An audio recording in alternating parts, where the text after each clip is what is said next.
Hello po. Ako si Marian, 33 taong gulang, taga Manila. Alam niyo yung feeling na bumagsak ang mundo mo dahil sa isang message? Dahil sa isang conversation na hindi mo naman dapat narinig? Pero narinig mo. At dun mo nalaman ang totoo. Nandito ako ngayon sa sasakyan. Nakapark sa parking lot ng mall. Hindi ako makauwi. Hindi ako makagalaw. Kasi kanina lang nagkita kami ng kabit ng asawa ko. At sinabi niya sa akin ang totoo. Ikaw, obligasyon lang, ako mahal niya. At yung mga salitang yun, pumasok sa utak ko, paulit-ulit. At hindi ko alam kung paano ko tatanggapin. Kasi 5 taon na kaming kasal ni Robert. 5 taon na akong nagpe-pretend na masaya ako. 5 years na akong nagpretend na okay kami. Pero ngayon, nalaman ko na. Wala pala. Wala na pala mula umpisa. Red flag sa marriage. Kapag nag-try ka pa ring maging masaya. Kapag kailangan mo pang mag-convince sa sarili mo na okay pa.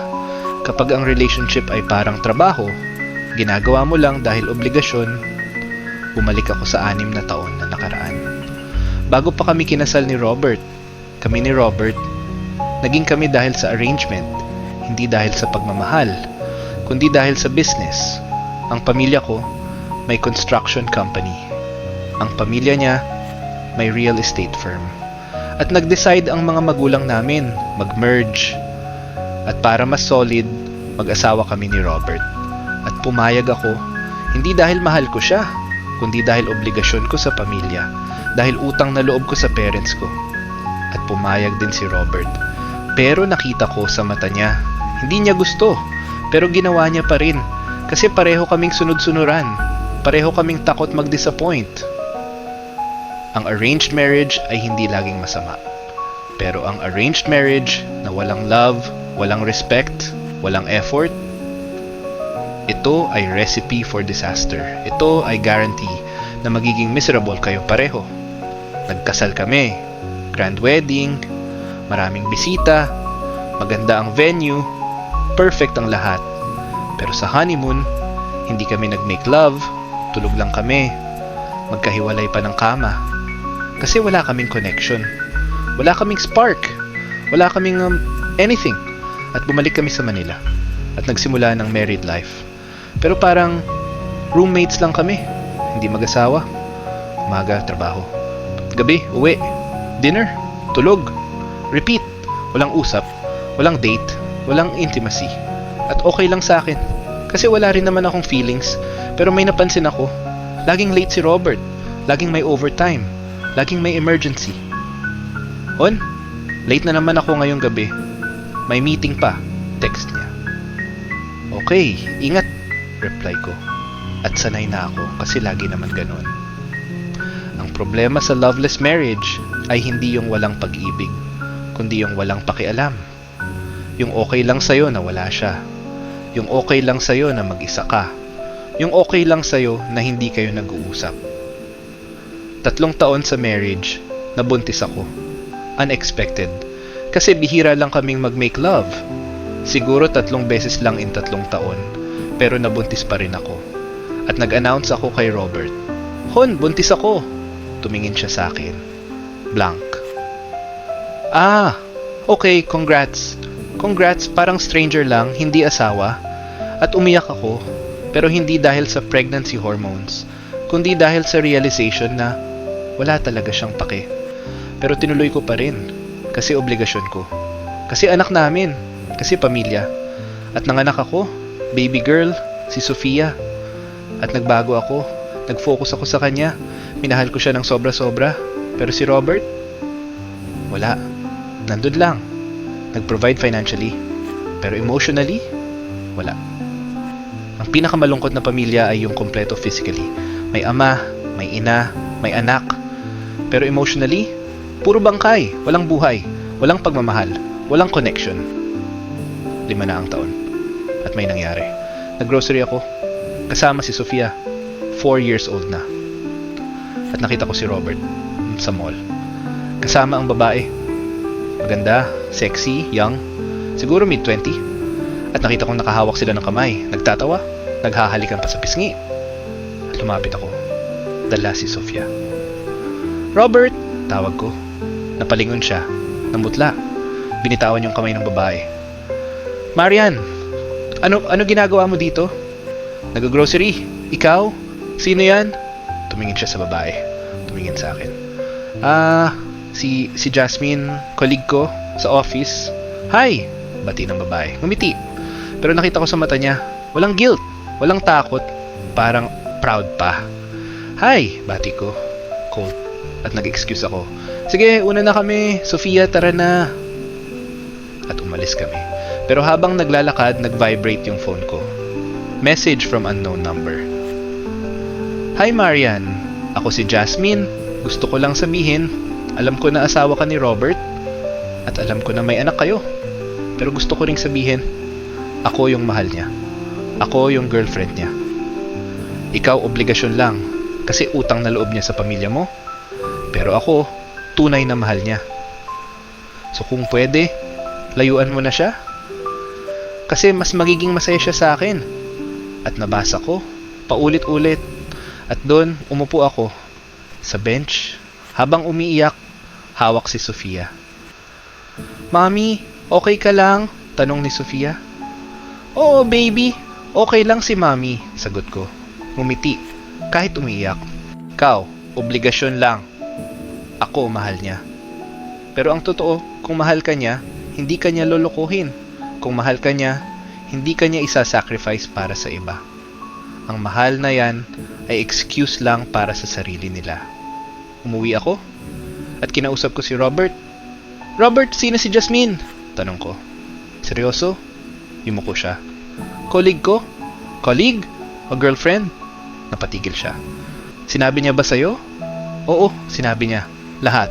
Na ikaw at siya ay magkasama. Na ako, obligasyon lang.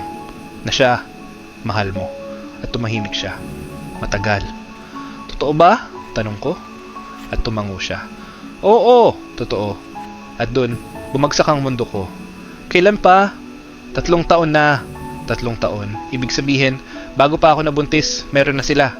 Bakit? Bakit hindi mo sinabi? Kasi alam kong magagalit ka. Alam kong masisira ang lahat. Alam mo, tangina Robert, alam mo pero ginawa mo pa rin. At umiiyak na ako. At yung sinabi niya, totoo ba? Na ako, obligasyon lang? Na hindi mo ako mahal? At tumingin siya sa akin. At nakita ko sa mata niya, yung totoo. Oo, hindi kita mahal.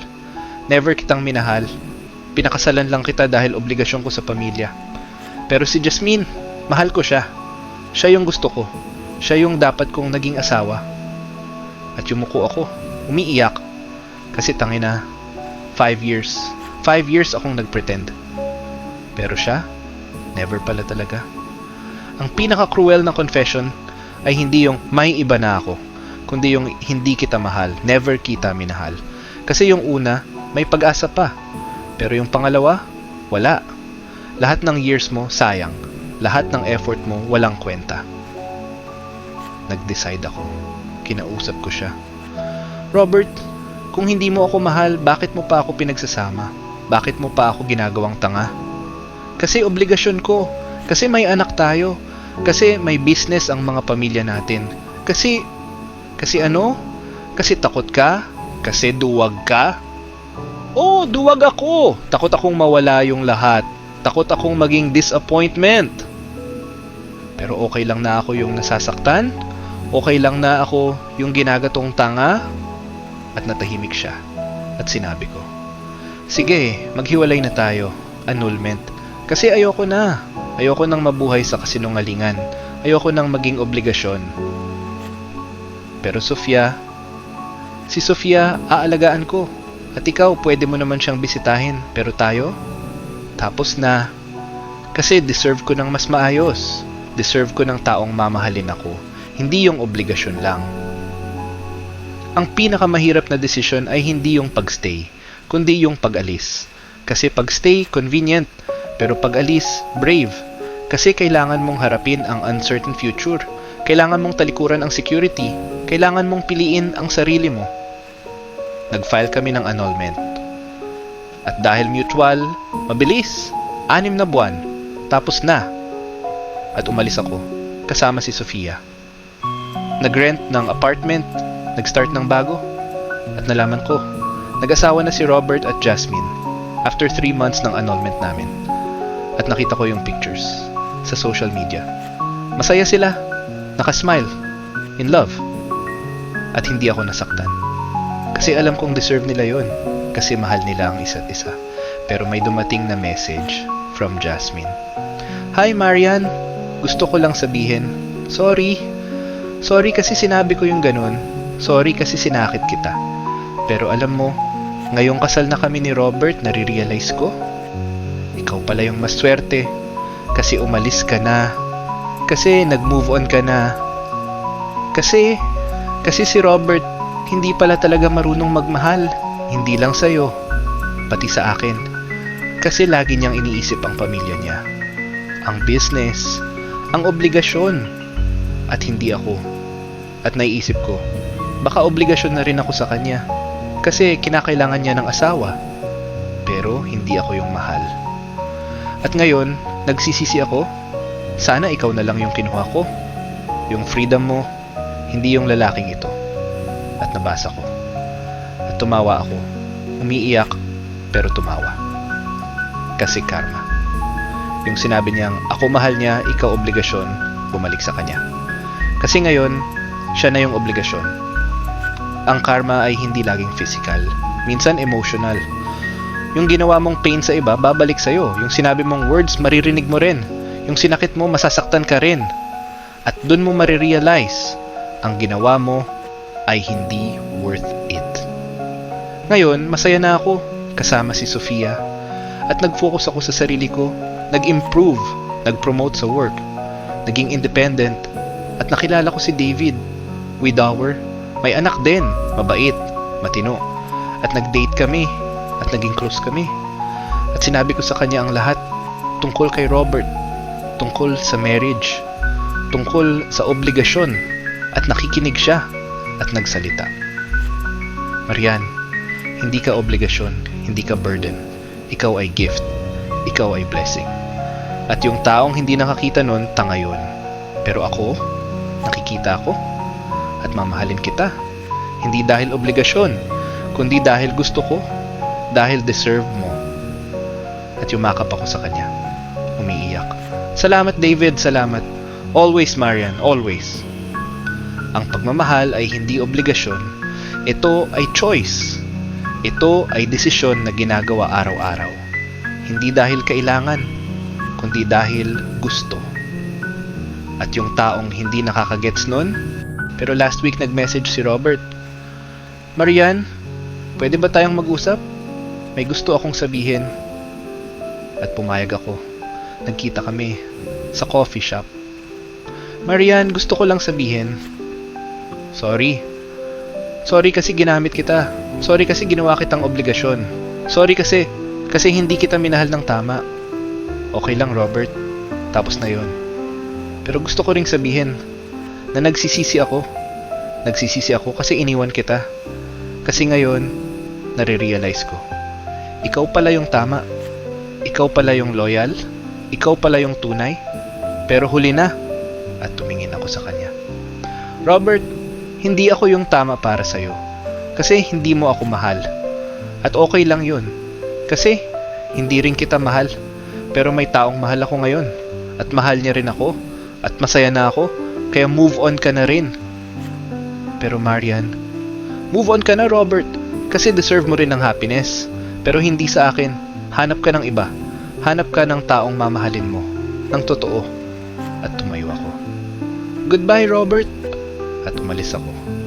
Like, follow, and subscribe for more Kwento Mo, Lihim Ko stories.